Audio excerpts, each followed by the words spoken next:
जय हिंद दोस्तों, राधे राधे। मैं उदय शंकर। और आप सोच रहे होंगे कि आज कौन सी वीडियो लेके आ गए। आपने देखा होगा थंबनेल के माध्यम से। तो दरअसल हमें कई और भी ऐसे क्षेत्र होते हैं जिन पे हमारा ध्यान नहीं जाता, और कभी कभी चले जाने चाहिए, कोई दिक्कत वाली बात नहीं है। हमें जितना सीखें उतना ही बेहतर है। जीवन क्या है? सीखने की एक प्रक्रिया है। आप सीखते रहे हर रोज। तो आज की इस वीडियो का जो मुद्दा रहने वाला है वो है भक्त। हम समझेंगे कि भक्ति क्या है, भक्त कितने प्रकार के होते हैं। और साधारण रूप से अगर मैं कहूँ तो गीता में भक्तों की व्याख्या हुई है, और उसमें कितने प्रकार के भक्तों की बात है श्री कृष्ण ने कहा है। देखिए, जो गीता में योग शब्द आता है एक। अब उस शब्द का तात्पर्य क्या होता है? योग शब्द जो बना है वो बना है युग से। युग का अर्थ होता है मिलना, अर्थात जुड़ना। किससे मिलना? अब जो यहाँ मिलने की बात हुई है, गीता में बात हुई है ईश्वर से मिलना। किसी भी व्यक्ति का या भक्त का ईश्वर से मिलना। अब ईश्वर से मिला कैसे जा सकता है? तो उसका एक साधन होगा भाई, कोई तो मार्ग होगा ईश्वर से मिलने का। वही जो मार्ग है उसी को नाम दिया है भक्ति मार्ग या भक्ति योग। तो ये बात होगी यहाँ तक। अब आप जानते हैं कि योग या भक्ति कहने के ही अनुरूप गीता को हम क्या कहते हैं? योग शास्त्र के नाम से भी जानते हैं, है ना। और एक बात आती है कि मन के तीन अंग होते हैं। हमारे मन के हमारा मन तीन अंगों पर या तीन पार्टों में काम करता है। वो तीन पार्ट कौन से हैं? जिसे हम कहते हैं ज्ञानात्मक, यानी कि ज्ञानात्मक, ज्ञान की आत्मा, ज्ञान रूपी। एक होता है हमारा भावात्मक, हमारा भाव। एक होता है क्रियात्मक। ये तीन अंग हो गए हमारे मन के। अब कुछ इसी तरह से तीन अंग या तीन हिस्से होते हैं योग के, है ना। वो जो तीन अंग होते हैं योग के, उन्हीं योगों को एक एक करके विश्लेषण उनका किया गया है गीता में। उनमें से एक है भक्ति योग, जिसे हम भक्ति मार्ग कहते हैं, यानी कि पैथ ऑफ डिवोशन। इसके अंतर्गत श्री कृष्ण ने खुद कहा है कि कौन से भक्त उन्हें सर्वप्रिय हैं और क्यों हैं। और उनमें से कई हैं जो चार आपने थंबनेल के माध्यम से देख रहे हैं: आर्त, जिज्ञासु, अरियार्थी और ज्ञानी। ये चार प्रकार के भक्तों की चर्चा हुई है गीता में। इनमें से एक सर्वप्रिय होता है, श्री कृष्ण ने जिसे स्वीकारा है, जिसे कहा है, उसे जान लेते हैं। मैंने आपको बताया तीन प्रकार के मन के अंग होते हैं। दोबारा सुनिए: ज्ञानात्मक और भावात्मक, क्रियात्मक। अब इन्हीं के अनुरूप गीता में तीन अंग: भक्ति योग, कर्मयोग और ज्ञान योग। कौन कौन से? भक्ति योग, कर्मयोग और ज्ञान योग। इनमें से जो आज का हमारा मुद्दा है वो है भक्ति योग। और आपको मैं बता दूं कि ये तीनों योग, इन्हीं के हम कहते हैं मोक्ष का मार्ग। मोक्ष मतलब ये जीवन मरण, ये सांसारिक बातें, इन सब से छुटकारा पाना ही क्या कहलाता है? मोक्ष का मार्ग, मोक्ष की प्राप्ति। इनमें से एक महत्वपूर्ण है जो आज का हमारा मुद्दा है, भक्ति योग। हम समझेंगे भक्ति योग क्या है। देखिए, जो शंकर का दर्शन है, जो जिसमें कहा गया कि भक्ति के द्वारा हम क्या कर सकते हैं? मोक्ष की प्राप्ति कर सकते हैं। एक दूसरा दर्शन है मीमांसा। उसमें कहा गया है कि हम कर्म के द्वारा, अगर हम कर्म करें, कर्म कैसे भाई? अच्छा कर्म करोगे अच्छा फल मिलेगा, बुरा कर्म करो बुरा। तो इस कर्म सिद्धांत की बात कही है मीमांसा दर्शन में। वो ये कहता है कि कर्म के द्वारा, कर्म योग के द्वारा आप किसकी प्राप्ति कर सकते हैं? मोक्ष की प्राप्ति कर सकते हैं। ये दो बात हो गई। तीसरा आता है हमारा भक्ति योग। अब ये भक्ति योग भी कुछ इस तरह से कहता है कि आप क्या काम करेंगे? आप मोक्ष की प्राप्ति कर लेंगे। तीनों ने बात बता दी, ज्ञान की, भक्ति की और कर्म की। कर्म कहता है मीमांसा, और भक्ति कहता है रामानुज का दर्शन। रामानुज का दर्शन कहता है कि भक्ति के द्वारा आप मोक्ष की प्राप्ति कर लेंगे। लेकिन जो गीता है, गीता में इन तीनों का क्या है? समन्वय है, यानी कि जोड़ है, निचोड़ है, ऐसे मानिए। तो उसमें से जो सबसे पहला आता है भक्ति योग, पैथ ऑफ डिवोशन। भक्ति जो शब्द है वो भज धातु से बना है। अब भज का तात्पर्य क्या होता है? भज का अर्थ होता है ईश्वर की सेवा, है ना।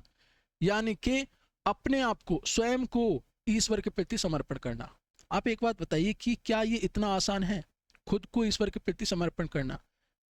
मैं ये नहीं कह रहा कि आप सुबह शाम पूजा पाठ कर रहे हैं, ईश्वर का नाम भज रहे हैं, जप रहे हैं बस, और आपने समर्पण कर लिया। नहीं, समर्पण का तात्पर्य होता ही नहीं है बिल्कुल भी।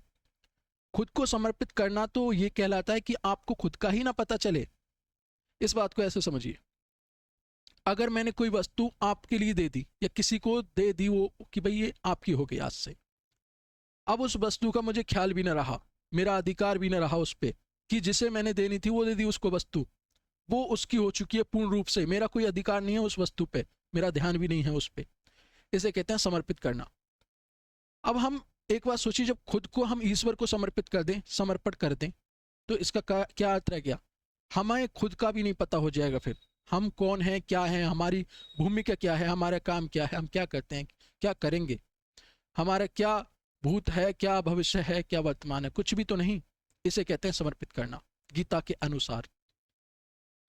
अब जो ज्ञान होता है, अब ज्ञान का पालन कौन करेगा? भाई ज्ञान का पालन हर कोई तो नहीं कर सकता।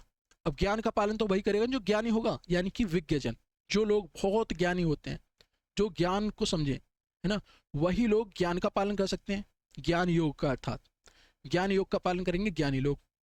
अब कर्म का पालन कौन कर सकते हैं? कर्म का पालन कौन करेंगे? जो धनवान व्यक्ति होंगे। क्यों? क्योंकि भाई उन्हें कोई भी कर्म करना है तो अगर उनके पास पैसा होगा, संपत्ति होगा, धन होगा, वो उसका पालन सबसे अच्छा कर सकते हैं। इस बात को समझे, और ऐसा गीता में कहा गया है। कर्म का पालन कौन करेगा? धनवान। और ज्ञान का पालन कौन करेगा? ज्ञानी लोग, यानी कि विज्ञ लोग। अब तीसरा योग आता है जिसे हम कहते हैं भक्ति योग, है ना।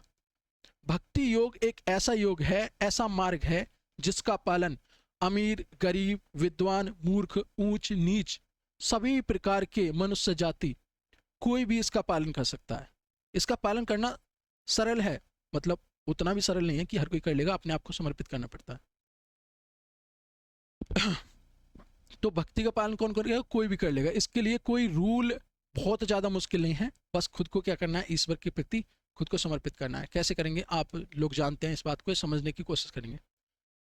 अब जो श्री कृष्ण कहते हैं, श्री कृष्ण कहते हैं 4 प्रकार के भक्त उन्हें भजते हैं। कौन कौन से? चतुर्विद्या भजते माँ जना। उन्होंने कहा है गीता में कि चतुर्विद्या भजते माँ जना, अर्थात 4 प्रकार के भक्त मुझे भजते हैं, ऐसा श्री कृष्ण ने कहा है भक्ति योग में। अब वो 4 प्रकार के भक्त कौन कौन से हैं? एक होता है आर्त, दूसरा है जिज्ञासु, और तीसरा होता है अर्यार्थी, और चौथा होता है ज्ञानी। 4 प्रकार के भक्तों के दोबारा सुनिए, आर्त, जिज्ञासु, अर्यार्थी और ज्ञानी। ये जो 4 प्रकार के भक्त हैं, इन्हीं की चर्चा की है गीता में। श्री कृष्ण ने 4 प्रकार के भक्तों की बात की है। अब एक एक करके समझिए मेरी बात को। जो आर्त होते हैं, आर्त भक्त, ये क्या होते हैं? अगर इनकी शारीरिक संबंधी कोई, मानो कोई रोग हो गया, इन्हें कैसा भी रोग, शरीर संबंधित रोग हो गया, अब ये उसका रोग की निवारण करने के लिए, रोग को समाप्त करने के लिए ईश्वर को भजते हैं, ईश्वर की पूजा करते हैं। कहते हैं मेरा इस रोग से छुटकारा दिला दो हे ईश्वर, मैं आपकी शरण में आऊं, रोज जल चढ़ाऊं और बस भजता रहूं, दिन रात पूजा करता रहूं। अर्थात वो केवल एक ही चाह रखते हैं कि बस रोग से मुक्ति मिल जाए। ऐसे भक्तों को कहते हैं आर्त भक्त। अब दूसरा आता है जिज्ञासु। जिज्ञासु कौन होते हैं? जैसा कि नाम से ही पता है भाई, क्यूरियोसिटी वाले। जिज्ञासु वो वक्त होते हैं जो ज्ञान पाने की इच्छा रखते हैं। ऐसे भक्त जो ज्ञान पाना चाहते हैं, कहीं से भी ज्ञान मिले। ज्ञान कैसा? सत्य का ज्ञान। उन्हें पता चले कि किस वस्तु का अस्तित्व है, किसका नहीं है, किस वस्तु का क्या भाव है, उन्हें ज्ञान हो जाना चाहिए। जो व्यक्ति ज्ञान चाहता है, ज्ञान अचीव करना चाहता है, उसे कहते हैं जिज्ञासु। ये दूसरे प्रकार के भक्त होते हैं। जो तीसरे प्रकार के भक्त आते हैं, उन्हें कहते हैं अर्यार्थी। और अर्यार्थी भक्त कौन से होते हैं? वो भक्त, अब आप एक एक करके देखते रहना कि आप किस श्रेणी में आते हैं, और मुझे ऐसा लगता है जैसे अभी मैं बताने वाला हूं, इसी श्रेणी में आप आ सकते हैं, जरूरी नहीं है। अर्यार्थी भक्त वो होते हैं जो किसी वस्तु की चाहने की इच्छा, पाने की इच्छा, किसी वस्तु के पाने की जो इच्छा रखते हैं, उन्हें अर्यार्थी कहते हैं। जैसे आप सुबह गए, मंदिर गए, किसी श्री कृष्ण के मंदिर गए या किसी दूसरे भगवान के मंदिर गए, आपने कहा, हर रोज जा रहे हैं, आपने कहा कि मुझे बस बाइक मिल जाए, मुझे गाड़ी मिल जाए, या एक बंगला मिल जाए, या ये जमीन मेरे नाम हो जाए, है ना। किसी भी वस्तु को जो पाने की इच्छा रख रहे हैं, उन्हें कहते हैं अर्यार्थी भक्त। आप में से ऐसे कई हो सकते हैं, है ना, अर्यार्थी भक्त। ज्यादातर आज के समय में ऐसे ही हैं जो अर्यार्थी भक्त हैं। अब जो हमारा अंतिम प्रकार आता है, वो है हमारा ज्ञानी भक्त। ज्ञानी जो चौथा प्रकार के भक्त होते हैं, ये वो भक्त होते हैं जो निष्काम बुद्धि से ईश्वर की भक्ति करते हैं।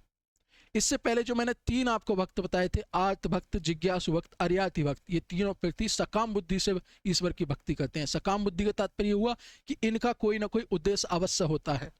ये किसी चीज की पाने की, किसी चीज को प्राप्ति की, या उसे सही करने की ये एक इच्छा रखते हैं।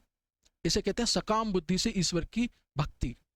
चौथा जो आता है ज्ञानी भक्त, ये निष्काम बुद्धि से ईश्वर की भक्ति करते हैं। आपने शब्द सुना होगा कई बार निष्काम। इनके मन में किसी भी प्रकार का लोभ, लालच, पाने की इच्छा, है ना, कुछ भी नहीं होता। ये वही करते हैं जो ईश्वर के द्वारा बताई गई बातें हैं, जो उनका मार्ग है ना, ज्ञान की प्राप्ति के मार्ग पर ये चलते हैं। निष्काम बुद्धि से जो भक्ति करते हैं उन्हें कहते हैं ज्ञानी भक्त।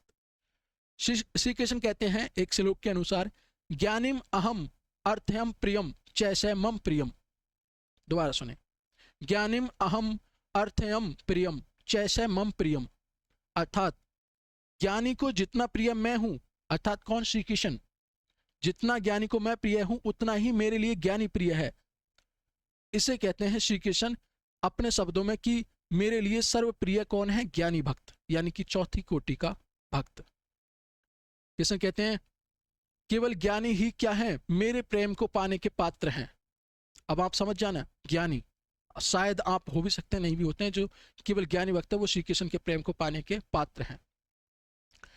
वो कहते हैं त्वामेव, त्वात्मेव, अर्थात ज्ञानी तो मेरा क्या है? स्वरूप है।